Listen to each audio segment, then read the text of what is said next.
Fat Joe in the game discuss LA gang culture, Jimmy Iovine, and 50 Cent. Yo, gang, what's up, baby?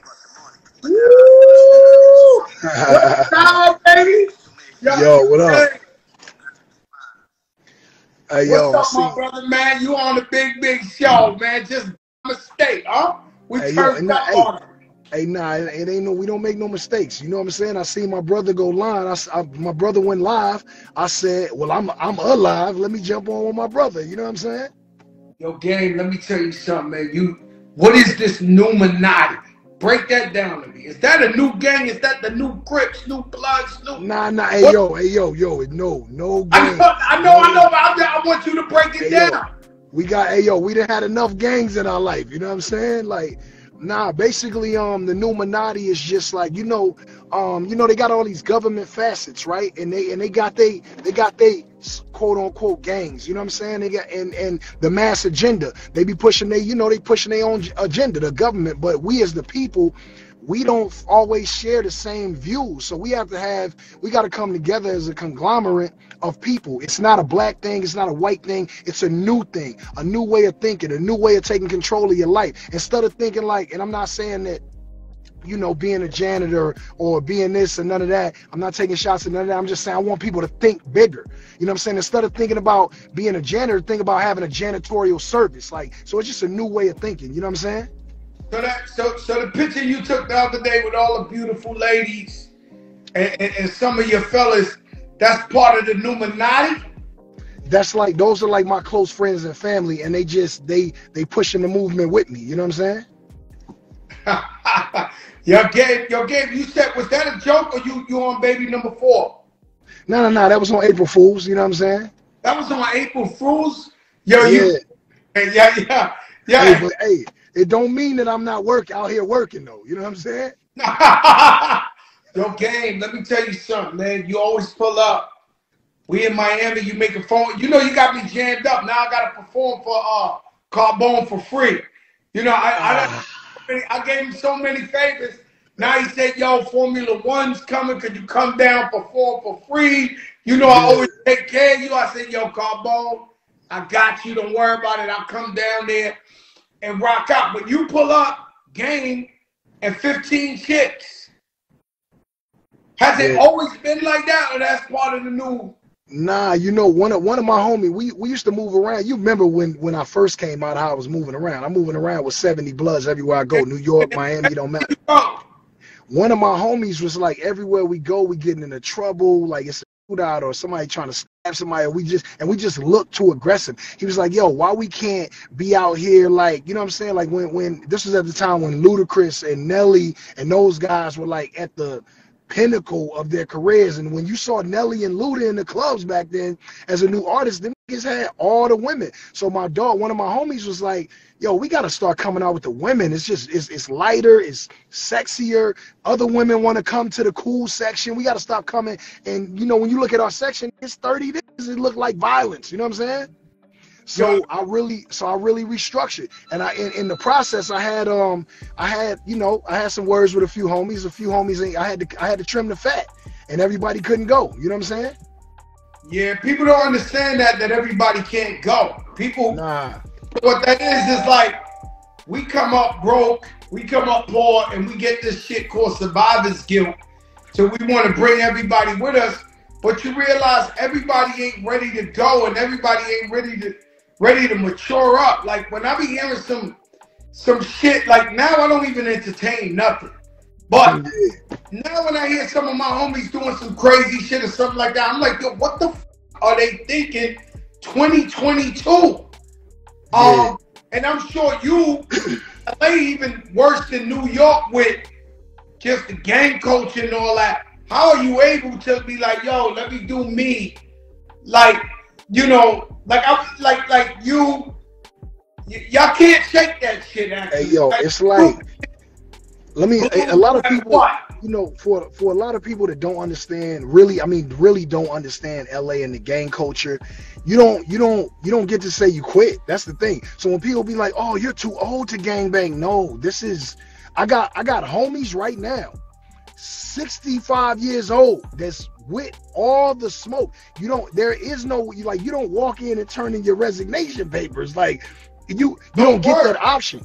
And so the only way out of a gang here in LA, and it don't matter that it's 2022 and things are a little more lighthearted and things are changing and now Crips are cool with Bloods some way. No, that's cool. But a lot of niggas is still out here really, really, really banging. And when I say a lot, I mean in the 90%. So just because you don't see it on the internet, like, this shit is LA, and I'm not taking away from Chicago or Little Rock or the BX or New York as a whole or Miami or Lil Hate. No hood in America am I taking away from. But this shit out here is so tricky because there's so many small facets of gang banging. Like, it's just crazy. So you don't get to say, I'm done.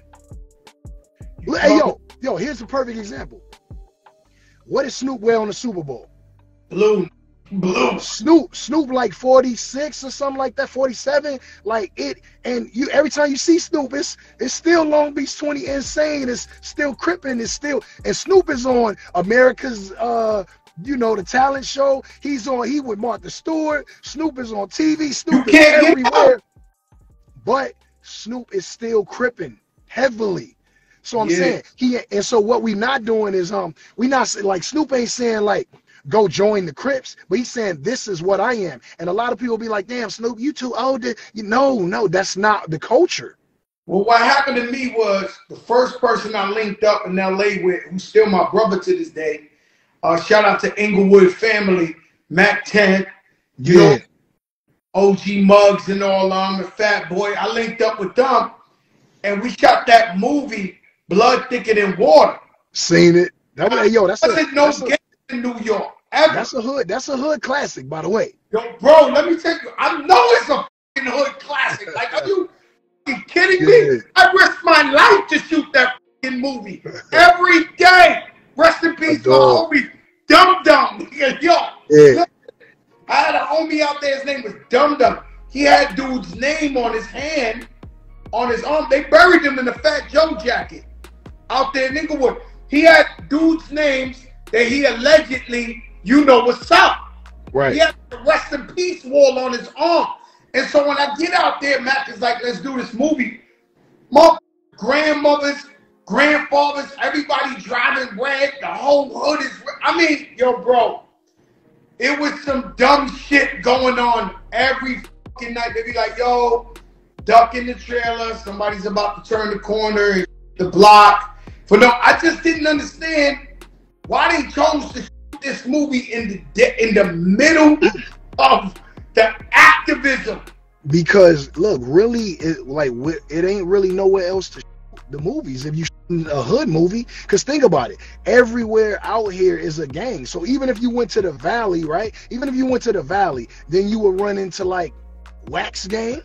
Because Wack is from the Valley, he not from the city. But I'm saying it's gangs everywhere. Like, you got our biggest gangs in the Valley. Like, a lot of people say, oh, y'all from the Valley, but it's real big gangs. Like Mexicans in the Valley is some of the ruthless gang members in LA. And then Wack is in the Deep Valley, you know what I'm saying, Pacoima, Piru, they really banging out there. So it's just everywhere you go. Yo, you go to the beach, they got the beach gang. Like, they got Venice Shoreline. Gang shit out there. And so we shot that movie for 2 months straight. And every day was every fucking day was a theory. Shout out my homie Wavy. Wavy is, let me ask you something. You brought up Wack. Shout out to the homie Wack. What is it like having Wack 100 as your manager when he getting all this shit over the place? And what is it like?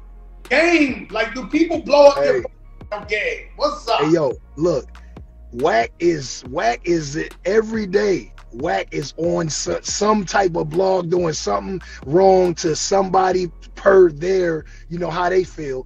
And every day, them niggas come in my Instagram like, yeah, you and your homie, it's up. I'm like, what? Where? What do you do? What? Why it's up? But man, Wack is just, I think a lot of the things Wack says, a lot of the shit that, like, people don't want to say. He had those conversations that's uncomfortable. And a lot of it is really true. I mean, you know, all of it probably, but he tells the truth. And people in general do not like hearing the truth. The truth. Like, the truth hurts. Like, that's a real thing. I almost don't like the truth. When I go see my moms and pops and my father sit me down, he be like, yo, you ain't shit. He's shit. Hey. I mean, that's the truth. Right. I sit down my father, this guy touched my vein. I be looking at him like, are you serious, man? Yeah. I pay everything in this mother. So we don't want the truth. No, and so when Wack say a lot of this shit, it may be the truth, but sometimes it's just like, you shouldn't say this shit. But he says it. You know what I'm saying? Now me, I'll be like, I'm not gonna say that. He don't have that filter. So then people get mad at him and they say what they want to say. But you know, still that's my brother. So I gotta stand up with him, and it is what it is, man. And again, man, LA tricky. And so he know what he doing, and you know, he ain't walking around here light, and you know, he got his and I got my and we here, and we don't wake up trying. Well, I don't wake up trying to kick up dust. I imagine he doesn't either, but this ain't running. You know, we do that too, but we trying to stay positive. We trying to be, you know, hosts on the Wendy Show too one day. You know what I'm saying? We trying to elevate, baby. Yo, we trying to elevate. Nah, you definitely elevate, gang. And I'm proud of you. And you said it on Drink Champs, but I gotta admit, part of the reason you broke up with G Unit was because of Fat Joe, Jadakiss, and Nas. And I always took that as a stand-up. I'm not sure if it was the smartest thing. I'm gonna be honest with you. Hey, I don't know. I don't know if my 4x4 G-Wagon agrees with you. I don't know. I don't know. I don't know if the Cubans, my boy Vabaro, I don't know if my Cubans agree with you. Yo, listen, no. You stay getting the bag. You do your thing. I hate it had to be over us that you would split up something so great. Yeah. Hey, now you know what's crazy though? Great. Not to cut my brother off, but for what you did for me when I was in Miami a few weeks ago, all the Carbone, we even. Because I broke up a whole group for you. Look, you said it out your own mouth. Yo, listen, man, I hung out with you in places I won't hang out at. Just because I know Games is there, I want him to know we good. I'm up in there. The boys is in there. We good. You know what I'm saying? I want you to feel like you can skip to my loop wherever you at when you with me. And that's another thing about LA that gets me confused is no matter what big homie you with or the king of Bel Air, whoever the dude wants to be, shit can still happen. Yeah, it don't matter. It's a few guys you could really stand next to that, you know, like Draws is one of those guys. Like you can stand next to Draws and you be all right. You know what I'm saying? So it's, I mean, because I've been around the biggest. Like they done told me, yo, this is the king of all, and the bullshit still go down. Well, you got the young niggas, they don't really care about who used to be whatever. They don't care. But that's everywhere. You know what I'm saying? It's like you said with the whole I can't believe I broke up a group for one of my best friends in and out of music, Fat Joe, Nas, Kiss. And you know why I did that? Because I grew up on like you and Pun and the Locks and like you know, the scales where they wear the wells with. Like I couldn't. So when 50 was talking about we beefing with these, I like lo and behold, I was in a group with those, but I wasn't breaking peanut butter and jelly sandwiches in half with G Unit. I ain't see them until it was time to work. So I didn't grow up I grew up to Fat Joe, like on Fat Joe music, on Pun, on Squad, Cuban Link. Like I was locked in. And like that shit when I was listening, when I first started smoking weed, it was the Cuban Links album, bro. Like you know what I'm saying? So I was confused because I thought like I was supposed to be loyal to like where my heart was, and my heart wasn't. Like a lot of people like, oh, you 50 put you on. No, 50 did not put me on, bro. People don't understand that at that time in LA, I was it. I was the. So that's why Jimmy took me and told 50 he was putting me in G Unit, and 50 accepted because my name was ringing bells in the streets of hip hop. I was already on. So it didn't matter if I signed with Diddy or Irv or whoever I was still gonna be game. I'm not saying that like Aftermath and Dre and 50 and those didn't help because that is my story. But if I would have signed the Terror Squad, I would still be the game. There's no doubt about it. So, and again, let me ask you a question. I seen a little video at the Laker game. You walking past Jimmy Iovine. I didn't see him. Ah! Hey, yo, look, let me tell you, Jimmy Iovine is like 5'2". Larry Jackson, who is like maybe 6 foot or 6'1", Jimmy was walking with a little hat on and just looked like a regular little white. I didn't know that was Jimmy Iovine. When I seen the video, I'm like, oh shit, that was Jimmy Iovine. Now, Jimmy Iovine probably didn't see me, one. And if he did see me, he probably felt like game. Like game up my money. I'm not saying shit to game. So I get it. I understand it. But I'm not cutting out paper. I'm not cutting out paper dolls in a corner waiting to be spoke to by Jimmy Iovine anyway. Like, what are we doing? What are we talking about? I saw Larry Jackson. Iovine, I done been in restaurants where the man, and I got no problem with Jimmy Iovine, but I done been in the restaurant where the man ran out the back door and all that because they told him Fat Joe and the squatters in here. And that was when I had beef with 50. He would just be break. And I was like, yo, I don't know why this man, you know, I don't have no problem with this guy. So I seen how Larry talked to you. He knew Jimmy was beyond him, and Jimmy spun and got him. But it ain't no beef anyway. You wasn't gonna beat up Jimmy Iovine. So you saying Larry Jackson ran the play on me? Yeah, he did. Yeah, he did. All right, but no, but hey, he got it. But he did the Heisman. And then Jimmy spun around that way. Oh, see, I didn't see Jimmy. I saw Larry, and I just acknowledged him for his work at Apple Music, because when we see each other, we should say you doing a good job and you doing good. But you know, with the whole Jimmy Iovine and the whole 50, and I'm gonna say this, and then you know I'm at the studio about to go cook something. But with the whole beef, and it's crazy how the G Unit shit fell down when I was trying to like hold down Fat Joe and that. But yeah, and then you know when I was going through that beef and shit, Eminem and Dr. Dre had to side with 50. Eminem because 50 and Shady and Eminem and G Unit, that was their thing. And Dre was gonna ride with me because it was NWA, it's Compton, but it's a business. And at 24 years old, 25 years old, I didn't know that. You know what I'm saying? And that gotta like, you know, Eminem super loyal. You know, I was mad cool with Eminem. The beef with 50. He never said nothing about me, but he never talked to me. And then once I squashed the beef with 50, Eminem became my boy again. He's a loyal motherfucker. You was about to go bar for bar with him? No, nah. Come on, that's Eminem. What I'm saying wait, to you. Wait, hold on. Fat Joe can't go bar for bar with him? Yo, listen, Eminem is dead night. I'll go with anybody. All right. What I'm saying is, he was my man. And then when I caught the beat with 50, remember he was on the lean back remix and all that. He just faded to the back. He didn't diss 50. He didn't diss Fat Joe. He just stayed in the cut. And once everything got cool, he patched it up and showed love again. One last question, game. Dr. Dre, the line you took when you said Kanye did more for you than Dr. Dre, in one way, I mean, do you want to patch that up now, or you still feel the same way? Be sure to like, comment, and subscribe. I mean, like, you know, everybody, like, you know, Dr. Dre, from people's perspective, we always felt like Dr. Dre put you on, right?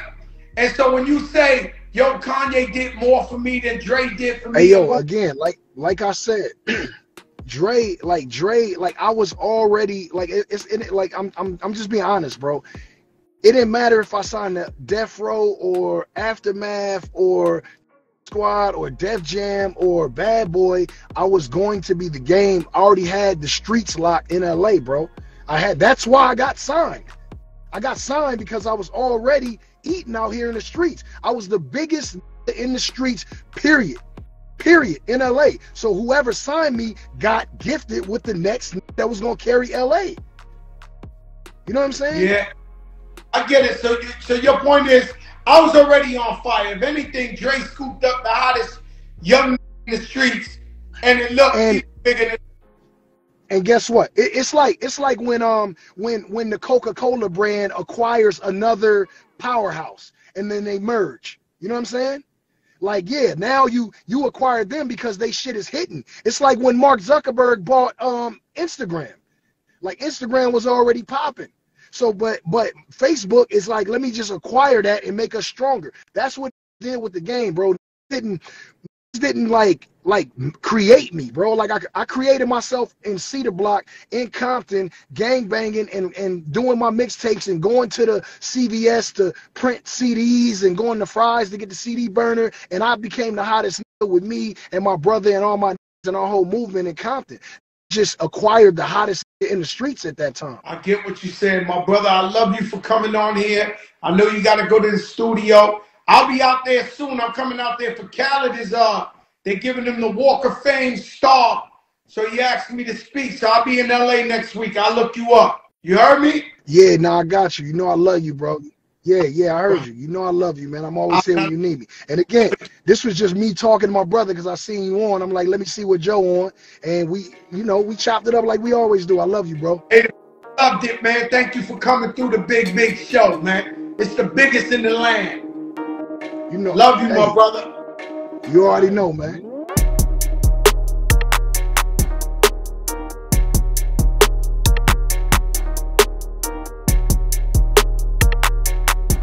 Thanks for tuning in to 9 Mag TV.